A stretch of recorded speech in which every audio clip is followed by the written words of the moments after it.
السلام علیکم خواتین و حضرات، ہم کل سے غالب کی یہ غزل پڑھ رہے ہیں جس کا شعر ہے کہ وارستہ اس میں ہیں کہ محبت ہی کیوں نہ ہو، کیجئے ہمارے ساتھ عداوت ہی کیوں نہ ہو۔ ہم نے کل اس غزل کا پہلا حصہ آپ کی خدمت میں پیش کیا تھا اور اب ہم اس کا دوسرا حصہ آپ کی خدمت میں پیش کرنے جا رہے ہیں۔ اگلا شعر ہے آدمی بجائے خود ایک محشر خیال، ہم انجمن سمجھتے ہیں خلوت ہی کیوں نہ ہو۔ بجائے خود کا مطلب ہوتا ہے یعنی اپنی ذات کے اندر، اور محشر خیال کا مطلب ہے آدمی کے دماغ میں طرح طرح کے جو خیالات کا ایک ہجوم ہوتا ہے۔ انجمن کہتے ہیں محفل کو اور خلوت کہتے ہیں تنہائی کو۔ فرماتے ہیں کہ آدمی اپنے دل اور دماغ میں طرح طرح کے خیالات کا ایک محشر لیے ہوئے ہے، یعنی ہر قسم کے خیالات اس کے دماغ پر حملہ آور رہتے ہیں۔ ہر وقت وہ کچھ نہ کچھ سوچتا رہتا ہے اور مختلف باتوں کے بارے میں سوچتا ہے، تو وہاں پر ہجوم ہو جاتا ہے خیالات کا۔ کوئی وقت ہو، کوئی صورت ہو یا کوئی حالت ہو، آدمی ان خیالات سے الگ نہیں ہوتا، الگ ہو ہی نہیں سکتا۔ آپ نے دیکھا ہوگا کہ نیند کے بعد جب آپ بیدار ہوتے ہیں تو آپ کے ذہن میں بے شمار اور طرح طرح کے خیالات آنے لگتے ہیں۔ ان میں سے کچھ خیالات ایسے ہوتے ہیں جو کہ آپ کو کوئی ضروری کام کرنا ہوتے ہیں، کوئی ضروری وعدہ نبھانا ہوتا ہے، کسی جگہ ضرور جانا ہوتا ہے یا نہیں جانا ہوتا، یا آپ مختلف منصوبے سوچتے رہتے ہیں، نئی نئی اسکیمیں بناتے رہتے ہیں۔ مطلب یہ کہ ایک لمحے کے لیے بھی ان باتوں سے آپ کا دماغ فارغ نہیں ہوتا۔ اگر دنیا سے کٹ کر آپ بالکل ہی تنہائی میں بھی بیٹھ جائیں تو وہاں بھی اپنے خیالات کا سلسلہ کاٹ نہیں سکتے۔ تو جب آپ اکیلے ہوتے ہیں یعنی گوشہ تنہائی میں ہوتے ہیں تو اس میں بھی آپ کے دل اور دماغ کے اندر ایک مستقل آمد و رفت جاری رہتی ہے خیالات کی، بالکل اسی طرح جیسے کہ کوئی محفل ہو اور اس میں طرح طرح کے لوگ جمع ہوں۔ تو کہتے ہیں کہ ہم اس کو اپنی تنہائی کو یعنی خلوت کو خلوت نہیں سمجھتے، انجمن سمجھتے ہیں، یعنی ایسی بزم جس میں بے شمار خیالات ہر وقت موجود رہتے ہیں، جیسے کسی محفل میں بے شمار لوگ ہر وقت موجود رہتے ہیں۔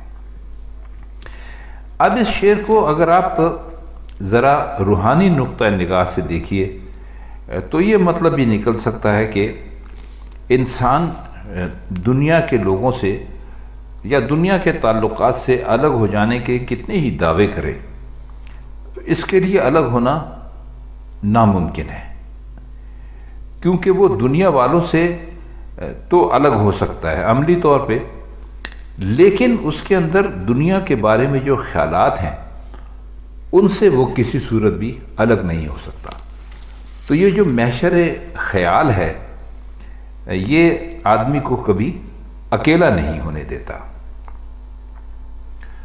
اگلا شعر دیکھتے ہیں۔ ہنگامہ زبونی ہمت ہے انفعال، حاصل نہ کیجیے دہر سے عبرت ہی کیوں نہ ہو۔ اس میں زبونی ہمت لفظ آیا ہے۔ زبونی ہمت کا مطلب ہوتا ہے ہمت کی پستی یا ہمت کا کم ہو جانا، اور انفعال کا مطلب ہوتا ہے دوسرے کا اثر قبول کرنا، اور دہر کہتے ہیں دنیا کو، اور عبرت کہتے ہیں سبق حاصل کرنے کو۔ یعنی آپ کو کسی کی حالت دیکھ کر اس سے جو آپ سبق حاصل کرتے ہیں اور توبہ کرنا چاہتے ہیں تو اس کو عبرت کہتے ہیں۔ تو فرماتے ہیں کہ دوسرے کا اثر قبول کرنا پست ہمتی کی دلیل ہے۔ لوگ زمانے سے عبرت حاصل کرتے ہیں اور سمجھتے ہیں کہ انہوں نے اپنی بصیرت کا فائدہ اٹھایا، لیکن میں کہتا ہوں، یعنی غالب اپنے لیے کہتے ہیں کہ زمانے سے عبرت بھی حاصل نہیں کرنی چاہیے۔ کیوں؟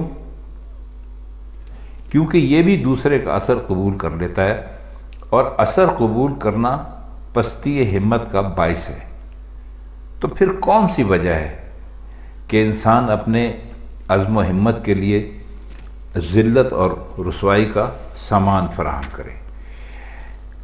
شعر کافی غور طلب ہے، اور آپ اس کو ان الفاظ کی روشنی میں، اور جو ہم نے آپ کو اس کی ایک آئیڈیا آپ کو دے دیا ہے، یا ایک اس کی گائیڈ لائن آپ کو دے دی ہے کہہ لیجیے انگریزی میں، جب اس کے مطابق آپ اس کو بار بار پڑھیں گے اور ان الفاظ کی مدد سے اس کا مطلب کرنے کی کوشش کریں گے، تو انشاءاللہ آپ ہو سکتا ہے کہ اس کے کوئی نئے معنی نکال لیں جو ہمارے بتائے ہوئے معنی سے مختلف بھی ہوں اور بہتر بھی ہوں۔ شعر ہے کہ وارستگی بہانہ بیگانگی نہیں، اپنے سے کر نہ غیر سے وحشت ہی کیوں نہ ہو۔ وارستہ کا کل مطلب ہم نے آپ کو بتایا تھا۔ وارستہ کا مطلب ہوتا ہے آزاد ہونا، اور وارستگی کا مطلب ہوتا ہے آزادی۔ اور بیگانگی کہتے ہیں کیا کہیں گے، بے تعلقی، یہ اجنبیت۔ اور وحشت کا مطلب ہوتا ہے دور بھاگنا۔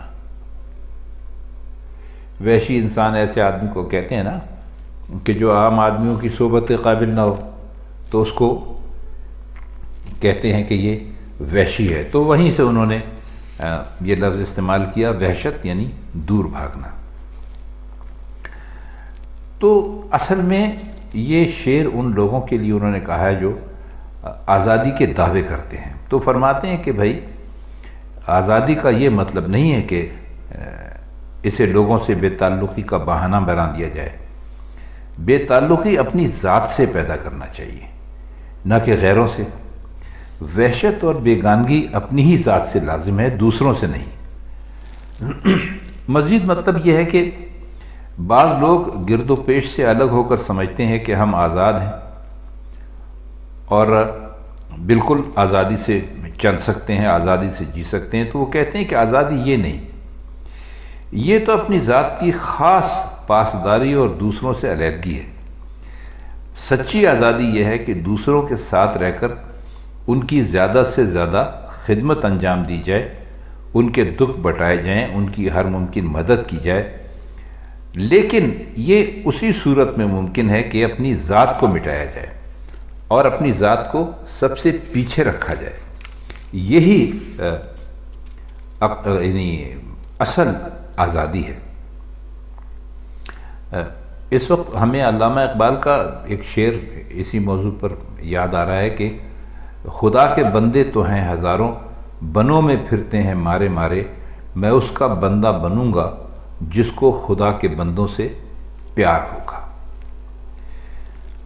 اس غزل کا شعر نمبر 9 ہے کہ مٹتا ہے فوت فطرت ہستی کا غم کوئی، عمر عزیز صرف عبادت ہی کیوں نہ ہو۔ لفظ آیا فوت فرصت، یعنی اس کا مطلب ہے فرصت کا چھن جانا یا فرصت کا ضائع ہو جانا، اور عمر عزیز کا مطلب ہے زندگی۔ تو فرماتے یہ ہیں کہ اگر انسان کی عمر عزیز کا ایک ایک لمحہ بھی عبادت ہو، جو کہ ظاہر ہے کہ بڑے پاکیزہ بات ہے، بڑی اچھی بات ہے، عبادت کرنا بڑا خوبصورت مشغلہ ہے۔ مشغلہ کیا ہے؟ یعنی وہ جو آپ کے اوپر فرض ہے، اس فرض کے علاوہ بھی اگر آپ اللہ کو یاد کرتے رہتے ہیں، اس کو عبادت کرتے رہتے ہیں، تو یہ بڑی اچھی بات ہے۔ لیکن وہ کہتے ہیں کیا اس حالت میں زندگی کی فرصت ضائع ہو جانے کا غم مٹ جائے گا؟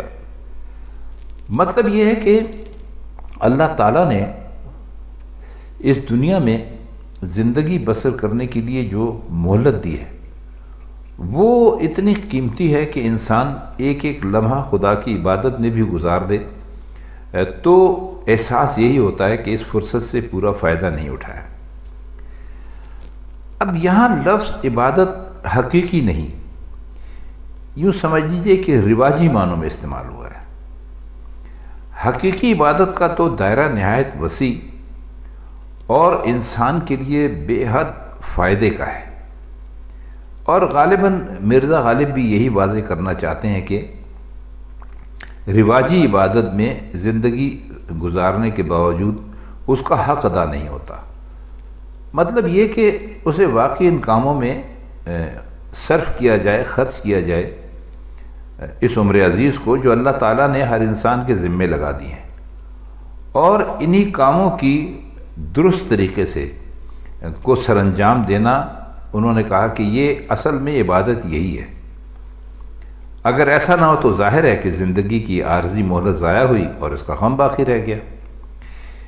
ایک پہلو یہ بھی ہو سکتا ہے کہ بے شک انسان دل میں سمجھ سکتا ہے اس نے جان بوجھ کر کسی نیک کام میں کوتاہی نہیں کی، لیکن کیا کہا جا سکتا ہے کہ تمام کام ٹھیک ٹھیک اسی طرح پورے ہوئے جس طرح ہونے چاہیے تھے؟ لہٰذا یہ بھی فرصت ہستی کے ضائع ہونے کا سبب بنا۔ آخری شعر ہے کہ اس فتنہ خو کے در سے اب اٹھتے نہیں اسد، اس میں ہمارے سر پہ قیامت ہی کیوں نہ ہو۔ فتنہ خو کا مطلب ہوتا ہے فتنہ انگیزی، شرارتیں طرح طرح کی، وہ کہ جس کی ذات سے مشکلات پیدا ہوں۔ خو کہتے ہیں عادت کو، فتنہ خو یعنی وہ ایسا محبوب جو ہر وقت کوئی نہ کوئی نیا فتنہ پیدا کرتا رہے، نئی شرارت پیدا کرتا رہے۔ اسد یہاں پر جو انہوں نے استعمال کیا ہے اس غزل کے مقطع میں، مقطع کہتے ہیں آخری شعر کو، یہ یقیناً اس زمانے کی غزل ہے جب مرزا غالب اپنا تخلص غالب نہیں کیا کرتے تھے بلکہ اسد کیا کرتے تھے۔ اور سر پر قیامت گزرنے کا مطلب ہوتا ہے کہ بہت بڑی کسی مشکل سے دوچار ہونا۔ تو فرماتے ہیں کہ ہمارے محبوب کی تو فطرت ہی ایسی ہے کہ وہ فتنے پیدا کرتا رہتا ہے، تو خود سے کہہ رہے ہیں کہ اے اسد، اب ہم اس کے دروازے پر آ بیٹھے ہیں اور پکا ارادہ کر لیا ہے کہ یہاں سے نہیں اٹھیں گے، اور چاہے اس کے لیے ہمارے سر پر قیامت ہی کیوں نہ ٹوٹ پڑے۔ اور قیامت آپ جانتے ہیں جو مردوں کو قبروں سے اٹھا کر باہر کھڑا کر دے گی۔ قیامت ہی کیوں نہ ہوگا میں اشارہ قیامت کی طرف بھی ہو سکتا ہے، اور اس کا یہ مطلب بھی نکل سکتا ہے کہ ہم پر ایسی مصیبتیں نازل کر دی جائیں جو قیامت سے ملتی جلتی ہوں۔ تو خواتین حضرات، یہ اس غزل کا دوسرا حصہ تھا، وارستہ اس سے ہے کہ محبت ہی کیوں نہ ہو۔ اس میں ہم نے کوشش کی ہے کہ مشکل الفاظ کے معنی اور ان شعروں کا مطلب کچھ ایسے کریں کہ یہ غزل آپ کی سمجھ میں آ جائے۔ تو آج کے لیے بس اتنا ہی۔ آپ سے انشاءاللہ مرزا غالب کی کسی اور غزل کے ساتھ کسی اور محفل میں ملاقات ہوگی۔ تب تک کے لیے ہم چاہتے ہیں آپ سے اجازت۔ خدا حافظ۔